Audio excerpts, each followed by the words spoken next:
Bismillah ar-Rahman ar-Rahim. Rabbi Yasir wa la Yasir. I usually don't like to speak sitting down, but I have no choice today, so I have to do it sitting down. Of course, you could also lecture lying down. That because what you say, that's what's most important. My dear friend, Dr. Safavi, who's like my brother, asked me to come here to London on my way back from Rome in a very crucial and difficult meeting with the Pope and the Catholic authorities on the future of Islamic Christianity, which practically exhausted me because I was the head of the Islamic delegation. Most of the responsibility laid on my shoulders. Inshallah, Allah Ta'ala will accept what we try to do there. And so I came to London on the way. I've not been in the city for some years, and I'm glad to be with friends again. I've lectured at Imperial College before 90% of the people in this room were born. So I know this institution quite well. The subject of this talk was chosen actually by Dr. Safavi or his assistants, I don't know who they were, but called Islamic Spirituality and the Needs of Humanity Today. But before beginning my discourse, I want to mention once again, as was already mentioned, this is the 700th anniversary of Sheikh Safieddin Ardebili. Not as well known in Western Orientalism as he should be, but he's one of the most important figures of Islamic history, not only in Tasawwuf, but also history itself, because it was he who founded the seminal and extremely important Silsila Tariqa of Tasawwuf 2 centuries before the rise of the Safavid period, and that in turn led to the transformation of Iran into a state for the first time after 900 years. And so all Persians and the Persia of that time included Afghanistan, much of Central Asia and Caucasia, and for a while of Iraq, owe a great deal to this remarkable man, whose spiritual heritage is very much alive in Iran today, and is being revived, fortunately, during the last few years, thanks to the efforts of Dr. Safavi and his colleagues and friends within the country. We are all grateful to him. I believe that the revival of the Safavid order will play a very important role in the future of Iran itself and the areas around it. I'm sure others will speak about him on other occasions, and so I must turn, because my time is limited, the time set for me, to speak to you about Islamic spirituality, and there will be a time for question and answers after my talk is over. Let me begin, because I'm always very picky-unish about defining terms. What do we mean by spirituality? The term spirituality is a newcomer to Western languages. In the 16th, 17th century, you never saw this word. When there was so much spirituality in the West, no one in English spoke about spirituality. You will not find a single text of the Elizabethan period, for example, in which the word is used. The word began to be used actually in the late 18th, early 19th century in French, la spiritualité, and gradually came into the English language. And it's both a very important term and a very ambiguous term for many. In America, where I teach now, and much of Europe, many people are interested in spirituality, but not religion. It's like saying they all love walnuts, but they don't like the shell that contains the nuts. But unfortunately, this is one of the characteristics of our day, to which I stand extremely opposed. And there's also a great deal of pseudo-spirituality that is going around. Let's remember that spirituality comes from the Latin word spiritus, which means ruh in Arabic. And in Arabic and Persian, we have 2 words for it, ruhaniya and ma'nawiyya in Arabic, but we use ma'nawiyat mostly in Persian. The Arabs don't use it in this sense always. But these 2 terms, the word ma'nawiyat from the word ma'na in Arabic, meaning, the meaning of things, the inner meaning of things. And of course, ruhaniya coming from the ruh itself, which is a Quranic term, used several times in the Quran, especially in the famous phrase, ar-ruh min amri rabbi. So technically, anything spiritual should be min amri rabbi, should deal with the spirit. And it's in this light that I shall discuss Islamic spirituality. There's so much pseudo-spirituality going on in our world that one needs to emphasize this at the very beginning. There's no possibility of access to the spirit except through the forms that the Spirit has revealed to us in the various religions of the world. And therefore the sacredness of the shell, of the outward aspect, is very, very important to remember. Islamic spirituality can be defined as in the more general sense, as anything having to do with the spirit, the ruh. And of course, that makes it a very, very vast subject. And starts with the Quran itself. We just heard the tilawah, the recitation of some verses of Surah Al-Hadid, and you all, especially those who are Muslims, felt that it exudes with spirituality. The Quran is the source of all Islamic spirituality, complemented by the Sunnah and the Hadith of the Prophet, and also the being of the Prophet, the presence of the walaya in his being, which later on is transmitted over the generations in various ways and through various channels, and it creates Islamic spirituality in the technical sense. That channel is twofold as far as religion is concerned, but it also has ramification in the fields of poetry, of art, and other fields to which I shall get in a moment. The twofold is, first of all, the crystallization of Islamic spirituality in Sufism, which cuts across the Sunni-Shiite divide. There are Shiite orders, like the Safavi order itself, and there are Sunni orders, and there are those which have both Sunnis and Shias in them. It cuts across the whole spectrum. And secondly, it's crystallized in the spiritual, esoteric, inward dimension of Shiism itself. Shiism itself also has fiqh and law and so forth, of course. But I'm talking about the inner teachings of Shiism, which are very close, in fact, to tasawwuf and issue from the same source, and have complemented each other in many ways, to the extent that, for example, Imam Raza, alayhi salam, the 8th Shiite Imam, is also one of the poles of the Sunni Sufi orders, as with Imam Ja'far al-Sadiq. His Quranic commentary, which is the first esoteric commentary which has survived. We do not have the commentary of Sayyidina Ali. They say he wrote the commentary, but nobody has seen it. But that of Imam Ja'far al-Sadiq, part of it survives, and was a great source of inspiration for both Sunnis and Shiites. So in a sense, Islamic spirituality cuts across the Sunni-Shiite divide. And in fact, it is the most profound bridge between the two. There is no way of really being able to create an accord between these two major branches of Islam, except through Islamic spirituality. Now, where does Islamic spirituality manifest itself? Let me say that it manifests itself in the Sharia itself. The daily prayers are both external forms of spiritual practice and inward forms of spiritual practice. The Prophet, who was al-Insan al-Kamil, the universal man, never stopped saying his daily prayers until he died. He died shortly after the last time that he made his ablutions and said his prayers. And so all the rites of the Sharia, not only salat, namaz, but all the other rites, of course, possess a spirituality on their own level. But I'm not going to deal with those tonight because of the limitation of time. What I wish to deal with are the specific fields of Islam and its civilization, which are the bedrock for the flow of spirituality over the centuries throughout the Islamic world. And these include, first of all, as I said, Sufism and Shiite esoterism. What is the goal of Sufism? The goal of Sufism is to go from the outward to the inward. We just read that Allah huwa al-awwal wal-akhir wal-zahir wal-batin. Paradoxically, God is also the zahir of things, the exterior of things. Otherwise there would be no world. And that's the most difficult divine name to understand. How can God be zahir when we cannot see him? The Sufis try to understand this by gaining access to the batin. And through the batin to be able to understand that even the zahir is the zahir of the batin. That is, every outwardness is really a manifestation of an inner reality, of an inwardness.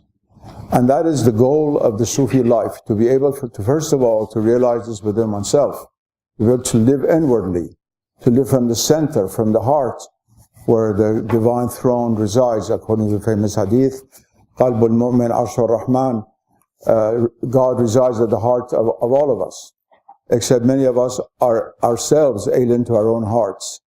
But that is the source, really, of all spirituality. And what Tasawwuf tries to do is to open up the doors of the heart, to melt this crust, the melting of the heart, to which the Prophet ﷺ referred so often, saying that the dhikr is the dawa, is the healing for the heart. to open up the heart to the reality that is within it. One doesn't have to go anywhere else. God is already right here within us. It was not only Christ who said that the kingdom of God is within you. We have its exact parallel in the Quran and in the Hadith, of course. Then there's, of course, the practices of the Prophet, which guide us how to reach this inner life. And all of the authentic Sufi orders go back to him. The word Sufi was not used until the 2nd century, but neither was the word Hanafi or Shafi'i or Ja'fari or many other very, very important religious terms. But the reality was there. In a sense, if there are no Taliban around, I could say that the Prophet was the first Sufi in the deep sense of the term. It is that Sufi that we try to emulate and to follow. To follow the Sunnah of the Prophet, the Uswa Hasana, to try to live like him as much as we can, emulate his virtues, and try to embellish the soul with the perfections which in their ultimate limit was given by God to the Prophet. In Shiism, this perfection is extended to the Imams, through Sayyidina Ali, who was the gate of this walaya, this inner power of the Prophet. Nubuwwah, the prophecy ended with the Prophet. He's Khatam al-Anbiya. But walaya continued after him, and shall always be until the end of the world. The world cannot exist without the presence of walaya. And this is the belief of Sunnis, Sufis in one way. In Shiism is concretely embedded in the 12 Imams, the 12th of whom, of course, is for us living. I'm a 12 Imam Shiite, and although I write about Sufism and Sunnism and so forth, but I was born in Iran, I'm a Seyyed, and so as a confessional aspect of what I present to you from myself is, of course, our belief that there's a living presence of walaya through the 12th Imam who has never died. And so there's always a spiritual guidance available in this world. There's no man or woman who lives in any age who has the excuse that there was no spiritual guidance in my age. Therefore, I did not follow a path. There's always a path that is open for those who wish to follow it. God always opens a path to them. This is one of the conditions of accepting the power of walaya. The power of walaya is also its presence. Not only its guidance towards God, its presence. To be human, I once wrote, is to live under the sky. And the sky always represents transcendence. There's no place on earth in which there's not a transcendent dimension. Wherever you are on earth, from Borneo to even cloudy London, if you look up, you see the sky at least once in a while in London, other places of the world more often. That you have to compensate for inwardly. I don't know how you do it, but more power to you. The transcendence is always there. And what Tasawwuf tries to do is to make us aware of this reality, to change our way of living. Our way of living is based on forgetfulness. Ghafla, what the Sufis call ghafla, negligence, forgetfulness. We forget. If we could only remember, we would all be saints. But the Quran itself is dhikrullah. The whole Quran is there in order to allow us to remember. And the greatest prayer that one can ask God is, God, help us to remember to remember. The first remembrance is our remembrance. The second remembrance is the remembrance of God. And that is the heart really of Tasawwuf. Everything else is secondary. All the various movements, the awrad, the sacred dances, the sacred music, the great poetry, the great art that has been produced, all has one goal, and the goal of remembrance of God, to remember God at all times. And so that is the heart of Islamic spirituality, which Sufism has tried to preserve, and despite all the ups and downs, especially in the last 2 centuries, the attacks made against it from two sides, from the modernists and from the so-called fundamentalists, whether it be Wahhabi or Salafi or whoever they are, who think that the walnut is only there to have a shell. They don't want to pay attention to the nut inside. Nevertheless, it survived and remains a living force within the Islamic world, with all the opposition that comes against it. And this opposition has resulted in the catastrophes which we see in the Islamic world today. a pure outwardness, which in the name of Islam destroy all that is spiritual and beautiful in the tradition and in the civilization. But in addition to that, you have within Shiism, and I wish I had time to talk more about Shiite spirituality per se, but I have to cover the whole field. In Shiism, in addition to the Sufi orders, which are Shiite, which I just mentioned, like the Safavi order, the Ni'matullahi order, and so forth, Zahabi order in Shiraz, you also have living esoteric presence in certain Shiite prayers, in recitations, in intercession of the Imams, in contact with the Imams, and of course the Prophet, who is the origin of the chain of the Imams, and many other practices which are kind of esoterism. So even ordinary Shiites who are not aware of some of the deeper meaning of the prayers that they perform, the Joshan Kabir, or which are the 1,000 divine names, or the Dua Arafeh, which said Hussein alayhi salam, after whom I'm named because I was born on his birthday, performed, and Dr. Safavi performed that for me when we went to Mecca a few years ago in Arafah itself. That prayer is not just an ordinary religious prayer, it's an Gnostic, mystical, esoteric prayer, which contains almost all the truth of Islamic spirituality within itself. I'm talking many prayers of this kind. But human beings, being what they are, they need a whole civilization in which this spiritual is present. And the grandeur of tradition is to be able to provide that. As far as Islam is concerned, even the field of philosophy and science, which certainly in England we do not associate with spirituality. I would say jokingly, the main export of England in the mid-20th century onward is atheism. And all the atheists seem to be born in this island. I don't know why. Very few in France and Germany. They did it in the 19th century. Now with the turn of England, I don't have to name names. You know who people I'm referring to. So one thing is philosophy and spirituality. What do they have to do with each other? In Islam, philosophy, especially as it grew after Farabi and Ibn Sina, every century became more and more immersed in Islamic spirituality. When we get to a person like Sohrawardi, the 12th century, the 6th Islamic century, this philosophy is really a spiritual philosophy. It exudes the remarkable metaphysical and spiritual insights throughout, even when dealing with the nature of substances, of what we call matter, of forms in this world. And then when we get to Mullah Sadra and people like that, and Sabzavari later on in the 10th Islamic century, or the 19th Western century with Sabzavari in the 13th Islamic century, you have a complete fusion of Islamic spirituality and philosophy. This is one of the greatest gifts that Islam can give to the world today. It is a world in which thinking and being are separated from each other. And if we talk about being in the existentialist sense, it's really an animal being. It's the ordinary consciousness of human beings a little bit over the level of their animality. That's why most of these existentialists are atheists. Jean-Paul Sartre, Simone de Beauvoir, you all know their names. But for us, philosophy was always combined, at least always in the last 700 years, with spirituality. And many of the Islamic philosophers are great saints. Imam Riza Qamshai, during the Qajar period, whom I consider the greatest philosopher of that period, along with Zanushi's son, Ali Mudarris. These are two greatest philosophers of Persia in the 19th century. They're men of very great spiritual stature.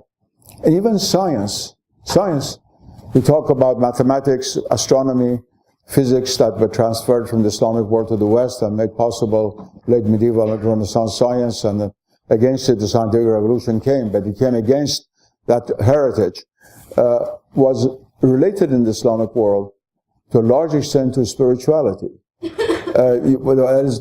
Islamic science depicted a universe which was not depleted from spiritual substance.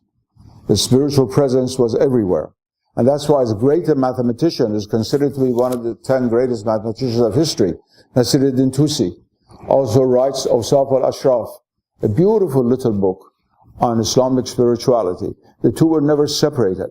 This again is a very important lesson for many of the young Muslims studying in England, Because as you know, Muslim parents, if the children do not study medicine or engineering, the mother faints in the kitchen and the father commits suicide. So all our young people are stuck studying these subjects.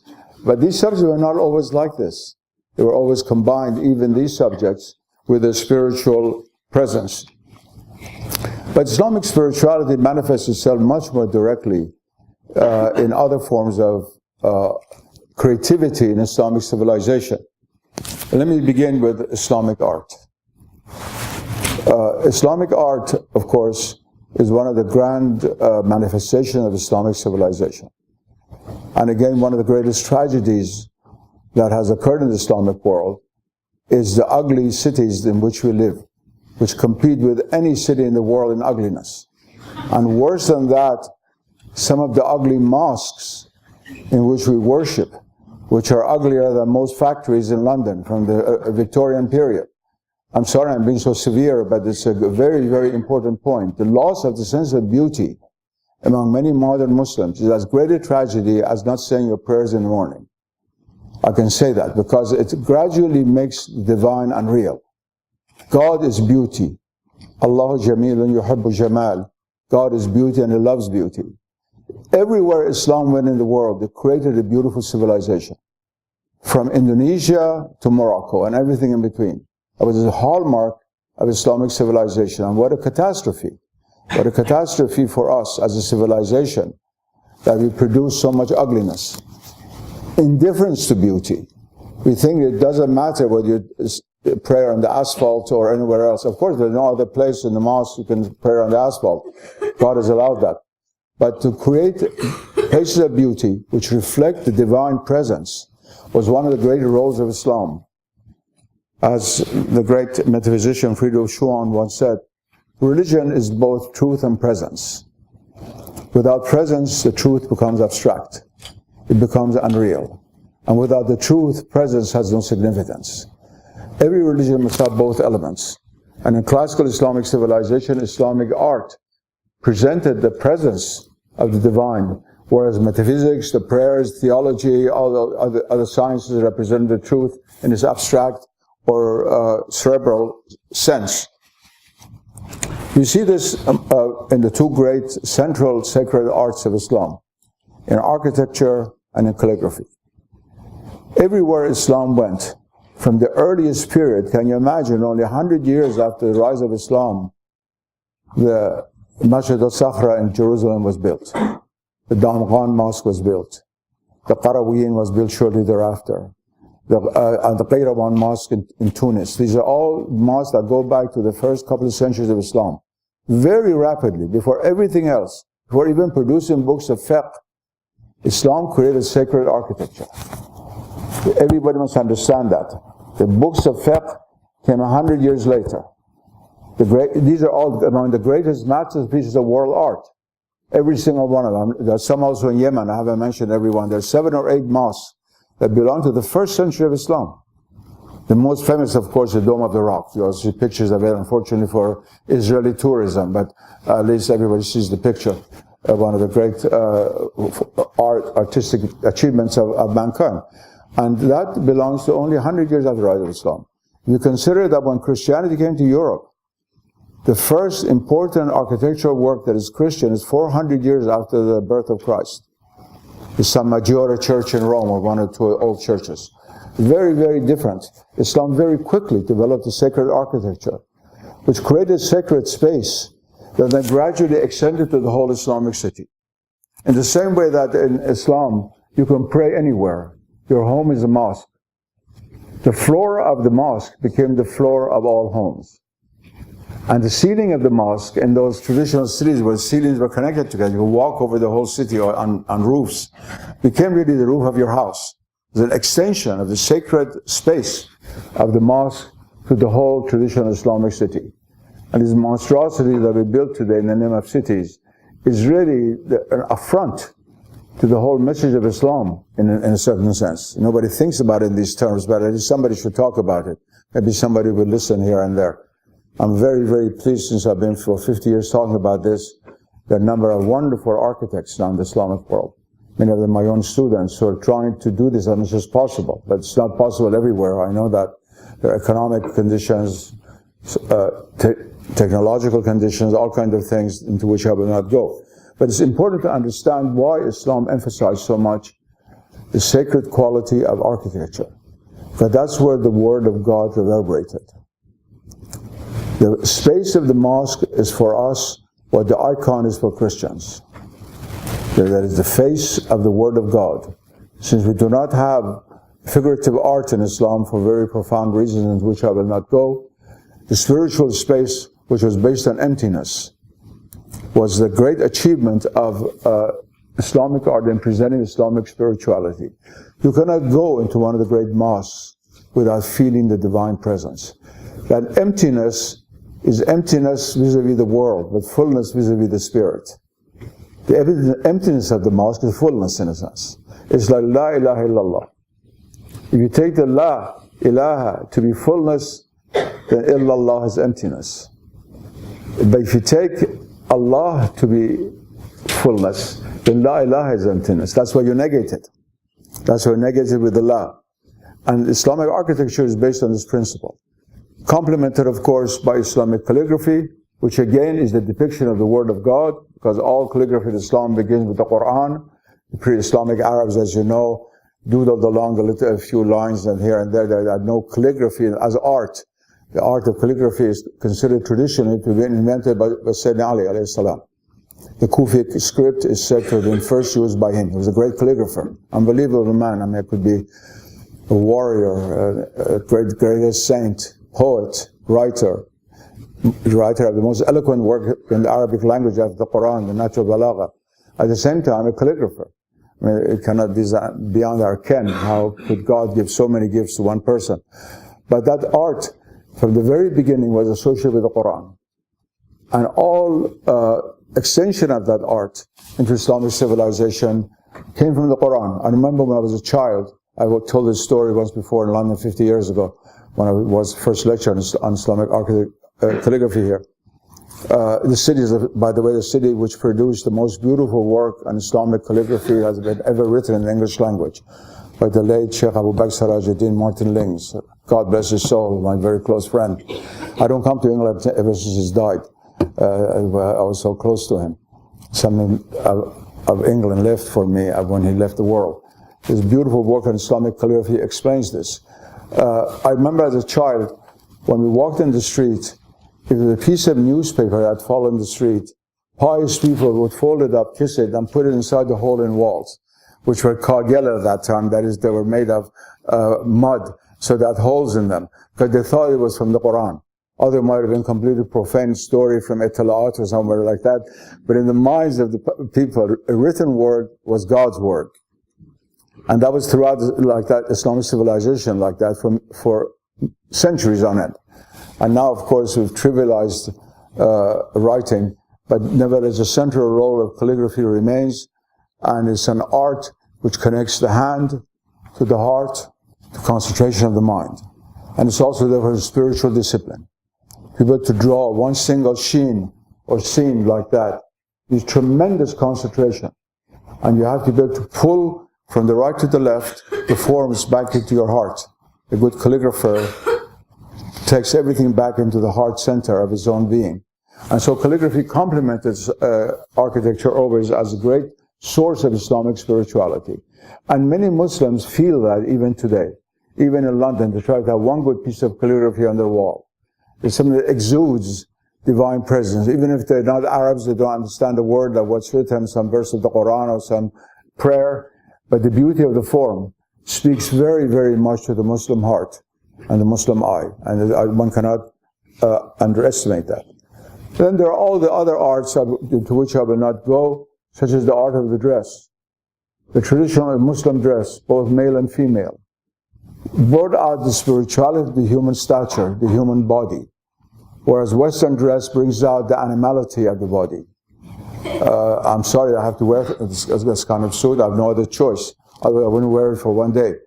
But the beautiful traditional dresses, whether Arab, Malay, doesn't make a difference, Indonesian, there are different forms of bringing the spirituality of the body as God created it.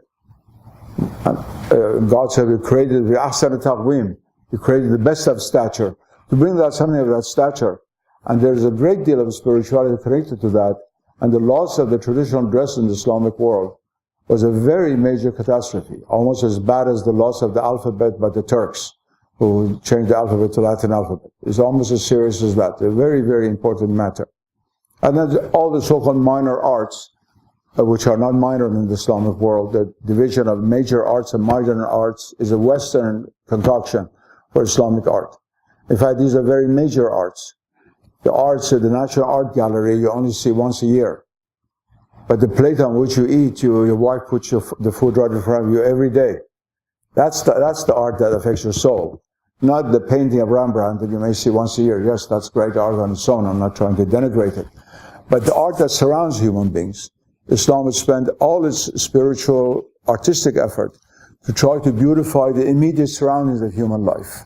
Things which we consider to be minor arts, like I said, plate, a fork, a piece of cloth, wherever you sit. Of course, the carpet, which is one of the greatest forms of Islamic art. And it came from Persia originally, but became a major Islamic art and came from the Islamic world both to China and to the West, almost at the same time in the 13th century. A little bit before that. In China, during the Mongol rule of China, when two cousins were ruling, one over China, one over the Islamic world, the first Muslim carpet we were sent to Beijing. And the first Chinese carpets were produced at that time, and then they spread into the rest of China. Let me turn to another form of art, which for Muslims is very important still today, and which exudes Islamic spirituality. That's poetry and music. The Quran is not poetry. The word poet, said in the Surah Al-Shu'ara, the poets in the Quran, denigrates the poets, because these were people who in pre-Islamic times would get paid to compose poetry. But most, like some modern scholars, we pay them to write anything. I'm sorry to say, I'm supposed to be a humble scholar myself. But they sold their pen. They put it this way. And the Prophet was very much against this. And he was also accused of being a poet by his detractors, by the Quraysh, before they accepted Islam. And so, I don't mean poetry in a negative sense, of course. In Persian, even today, when something is nonsense, we say shere, it's poetry. I mean, it doesn't make any sense. That's in this pejorative sense. But in the positive sense, everywhere Islam went, it strengthened the art of poetry.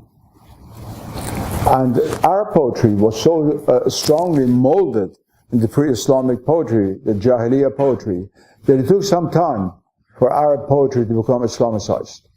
The first poetry that became totally Islamicized was Persian, because the Persian poetry began with Islam. And that's why Persian is so rich in Sufi poetry and mystical poetry. There's no Islamic language.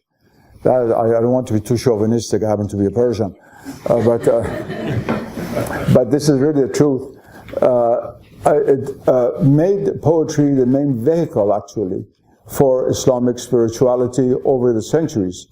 And through it, all the languages of India, even Sanskrit, were influenced by it. But certainly the Islamic languages, Gujarati, even Malayalam in the south a little bit, Sindhi, Punjabi, later on Urdu. In all these languages, poetry plays a remarkably important role. Where is it in the world that even today you can conclude a political debate in the parliament by just quoting a poem? Once you quote a good poem, you won the day. It still goes on in the Islamic world. And poetry is a very, very important art. And although we do have, of course, epic poems, we even have rajas, that is, poems of war and things like that, but most Islamic poetry, Persian and otherwise, except the Jahiliyyah poetry and what continued during the Umayyad period, including the poetry of Yazid, is imbued with Islamic spirituality. The greatest Persian poets are the Sufi poets. Who has heard in this room of Qa'ani, or even Khaqani, the great Khaqani, but everybody has heard of Rumi and Hafiz. And these people transformed the life of Asia and the Ottoman world. It's amazing. Without Rumi, what would Ottoman civilization be? Without the Molavi order, where would it be? And where would be all of literature of the subcontinent of India, even indirectly the Malay world, without someone like Hafiz al-Sa'di. So poetry is a very, very important instrument or means of the conveying of Islamic spirituality, and it continues to this day to play a very important role. Even among the Arab nationalistic Palestinian poets, there are many who compose still Sufi poetry. In fact, in the Arab world, there's been a remarkable return to Ibn Arabi's poetry during the last 40, 50 years. Almost all the famous Arab poets of today are trying to go back to the Tarjuman al-Ashwaq and the Diwan of Ibn Arabi and 20,000 verses of poetry in the Futuhat al-Makkiyah, which if they were to be pulled out, it would be a very large volume of poetry, several volumes as a matter of fact, and other great poets, Ibn al-Farid and others. As for music, many people think that Islam is against music. Of course, that's totally untrue. It depends what you mean by music. The recitation of the Quran is music, but it's not called music in Arabic. It's not called musiqa or ghana. But nevertheless, it's the highest form of music. Just the recitation you heard today, you could take its notes down. You could write it down. You could write down the musical notes. But in addition to that, by banning lascivious music, or music that simply leads to passion, I mean external passion and passion for God, to sensual passion, Islam interiorized music. And what happened, especially through the Sufi orders, was a vast musical tradition was developed. In fact, several, Arabic, Persian, Turkish later on, in the Indian, North Indian, Malay, Sundanese in Java, and so forth. These remarkable traditions of music,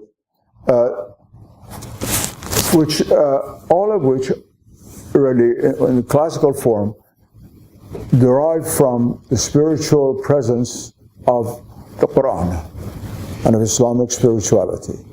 I can hardly overemphasize this. It's amazing, so many Arabs and Persians living in London and New York, when they have a nostalgia for things Islamic, they put on some classical music of their own tradition. Even singers who tried to modernize Arabic music, Abdul Wahab, they couldn't do it. After the first few notes, they went back to classical Arabic music. And still you hear more Kulthum today in Egypt than you hear any modern crooner. You do have the phenomenon now of these modern Muslim sort of crooners or pop singers and so forth that are trying to imbue even this music with a certain amount of Islamic presence. But I'm talking about really serious music of the Islamic peoples. It's one of the greatest heritages of Islam spiritually, and it has a very special role to play in our day and age. We are living at a day when in Europe there's a tremendous wave of Islamophobia. There's a hatred against Islam, and in no country more than in France. But you go to the Fez Festival of Sacred Music, held in Fez every year in North Africa. Over half the population are French, who travel all the way from France to hear sacred music. I remember once Shahram Nazari, the great Persian singer, the great classical Persian singer of Iran, who's a friend of mine, was giving a concert in Paris. And it was after the terrible earthquake of Bam, which killed over 10,000 people. And they're trying to collect money to rebuild the town. And it was held in the municipality hall, which sat about several thousand people. And I went there. About 4/5 of the population were French men and women, who most of them probably consider themselves to be atheists. 40% of France considers itself to be atheists, another 20% agnostic or something like that. Altogether, 60% of the people don't know whether they believe in God or don't believe in God at all. They're all listening to the poetry of Rumi and Hafiz and going like this and in the seventh heaven. Sacred music of Islam has a very important role to play today as an ambassador of Islam to a world which has closed itself so much to everything else Islamic. And I think it's going to play an even greater role. We had a concert in Washington recently that was again show that the same kind of interest exists there. Now, having said all of this, I want to turn to how Islamic spirituality can cater to humanity's present needs. Of course, I'm not going to talk about social or economic needs and things like that. That's a story for another day, but even there it plays a role. But I'm going to talk mostly about human and spiritual needs. And I've chosen actually only 4 fields because it can play a role in so many different things. First of all, morality. There are a lot of people in the West who consider themselves to be moral but who are atheists. And they want to prove to God that they can be good without God. There's a dynamic within the human soul has fallen to try to tell God, see, I can be good without you. And oftentimes they're more moral than the religious people for that reason, because they're trying to prove something. It's not that they're better people, but they're trying to prove something to themselves and to the people around them. But actually, morality cannot have a basis without spirituality. Morality without spirituality can become hypocrisy. And the hadith of the Prophet about that, and the Imams about that. Spirituality is the foundation of morality. The reason that our world is collapsing, where everybody talks about morality, is the loss of spirituality. It isn't that there were not wars before. There were wars before.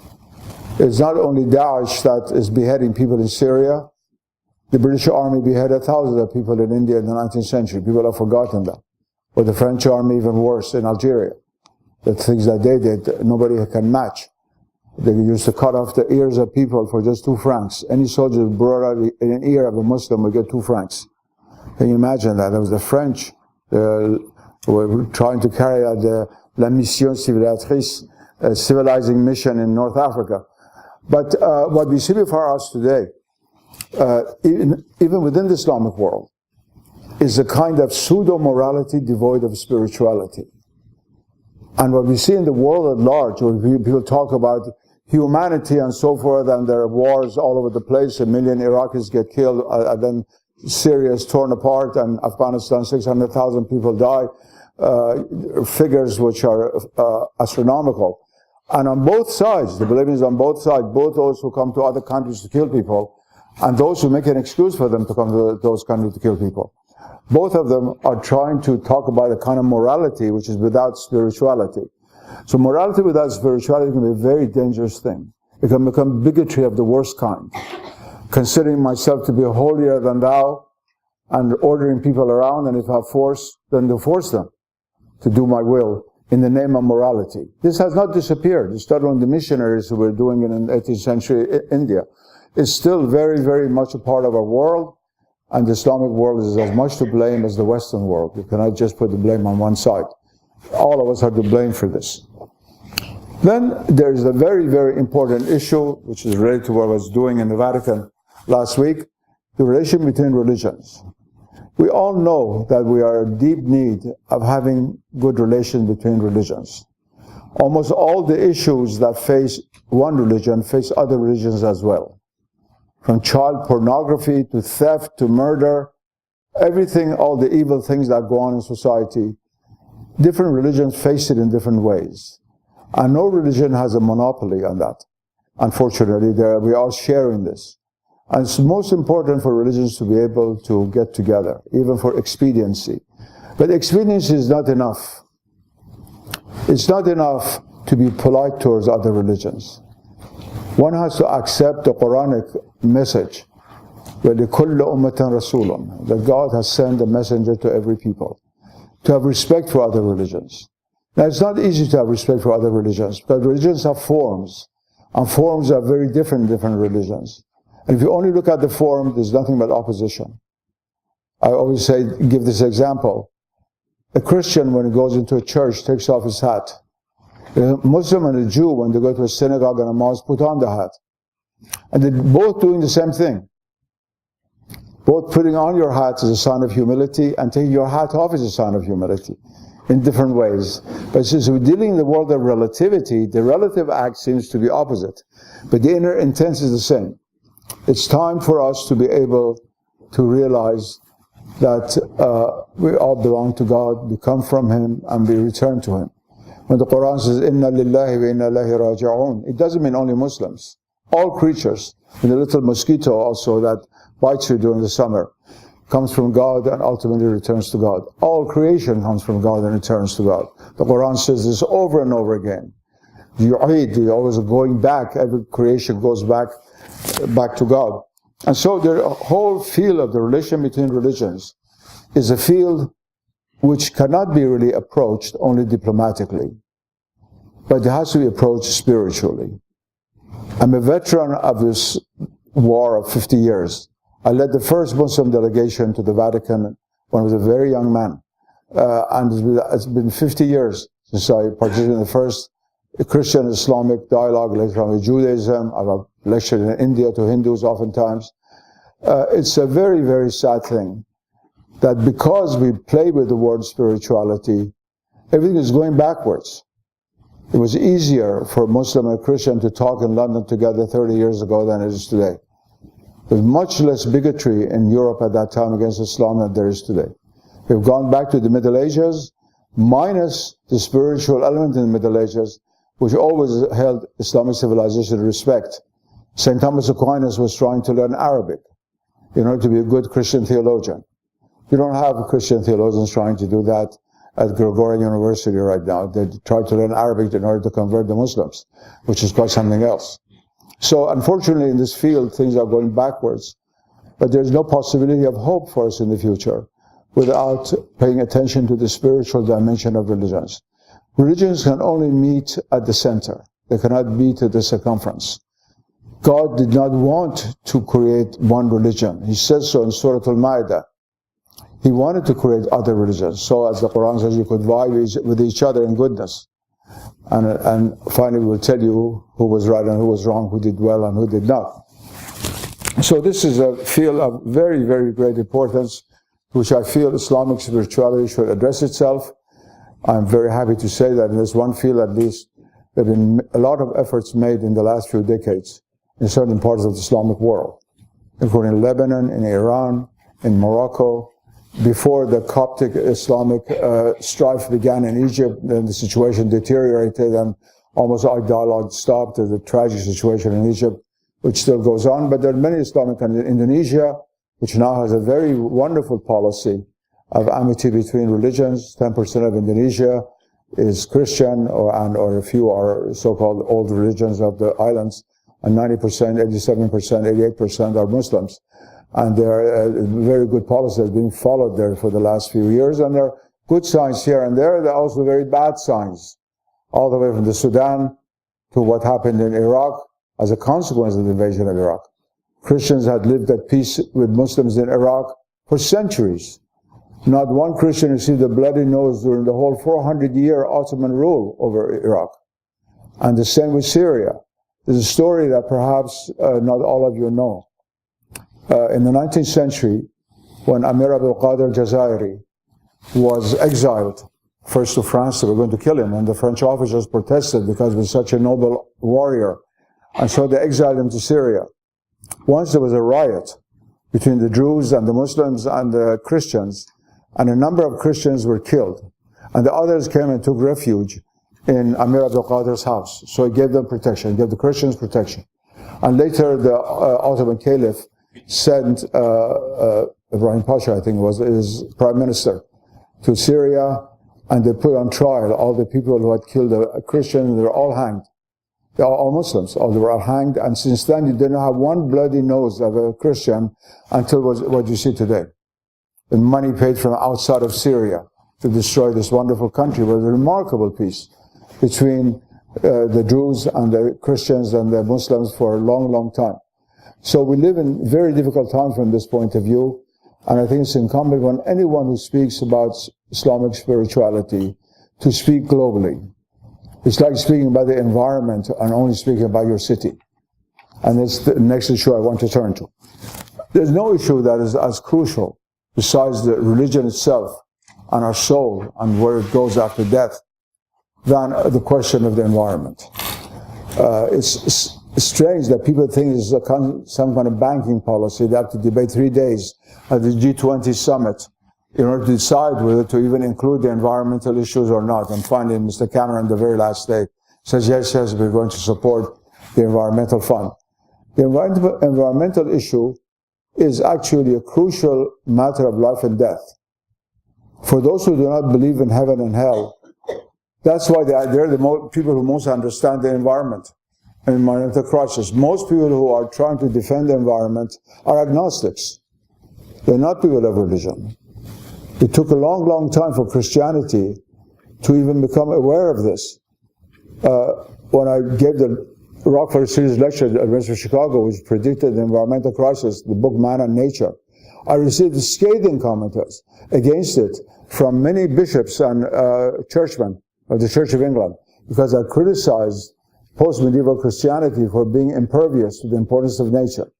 Now, 50 years later, all Christian seminaries are trying to teach about the environment. And the Islamic world is even worse. Of all my books, I've written 50 books, and many in English and some in Persian.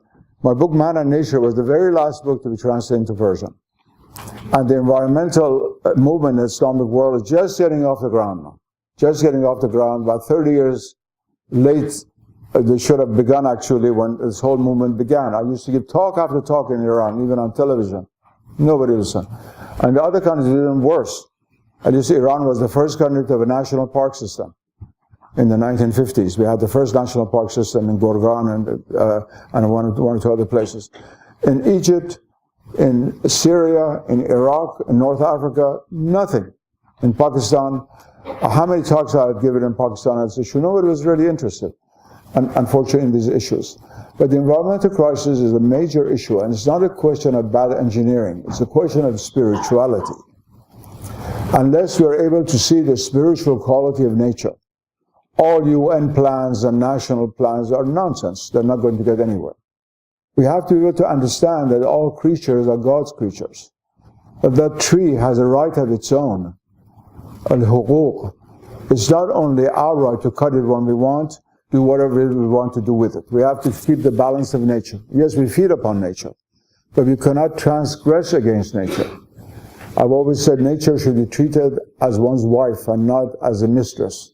She has her rights. She has her rights, and the rights have to be given to her. And these are all issues without which Islamic spirituality will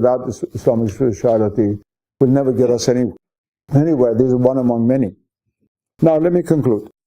My time is up according to the time that was given to me. I have 2-3 more minutes left. How do we gain access to Islamic spirituality? There are two ways. One is on a theoretical level. Many great works of Islamic spirituality, both Sufi and Shiite spirituality, have now been translated into English or French, and they're accessible, and many people make use of them. I know many Christians who have gone back to Christianity by reading Rumi or some other book of Sufism. I know tons of people. The second way, of course, is to try to participate in Islamic spirituality. And to do that, one has to be a Muslim. I'm totally against the pseudo-Sufism that's going on in Los Angeles and now here also in London and other places, which people get together and say a dhikr without even being a Muslim. That's like singing like Abdul Wahab, all right, fine. But that's not real dhikr. The condition of Islamic spirituality is to take the walnut as a whole, to have the crust as well as the interior, and to be able to benefit from the barakah Muhammadiyah, the Muhammadan barakah, without which one is not able to practice Islamic spirituality. One can talk about it, one cannot practice it. You need the succor of the Prophet ﷺ in order to take one single step on the spiritual path. And once we do that, we have to apply it. Where do we apply it? We first of all have to apply it to ourselves. The famous Chinese saying, the journey of 1,000 miles begins with a single step, has many meanings, one of which is this: we cannot start any spiritual journey except with ourselves. We have to start with ourselves. Each person could be a lamp that at least illuminates its immediate environment. You cannot change the course of the Yangtze River in China, but you can change your immediate ambience, not by talking, but by being. By being, that's what's most important. And that is not possible without access to tradition. Tradition, as we understand it, people like myself, with the late Dr. Lings and others, not tradition as simply custom, not the shop on Piccadilly Circus that says tradition and they sell old buttons from the British Army in India. I don't mean that. I mean tradition as a reality which descends from God, which is encapsulated and informed in various religions, and which alone gives access to the divine. You cannot invent your own religion. You cannot invent your own spirituality. Nothing that comes from God, that does not come from God, can lead to God. Only that which comes from Him can lead back to Him. Let me just conclude with a sad note, but not completely sad. Is anyone listening? That's the great question. Again, to quote Christ, many are called, but few are chosen. In our day and age, there are a lot of messages going around. The internet is full of all kinds of things. But the question is anyone listening really? And there are some people who are listening. I will conclude by this famous hadith, لا تخلو الأرض عن حجة الله. The earth shall never be empty of the proof of God, of Hujjatullah. This can be all the way from the 12th Imam to those people who bear actually the presence of God within themselves in this world. And let's hope and pray that in a humble lecture like this, at least some people will be awakened to the significance of the spiritual dimension of life, without which life is really not worth living. Thank you.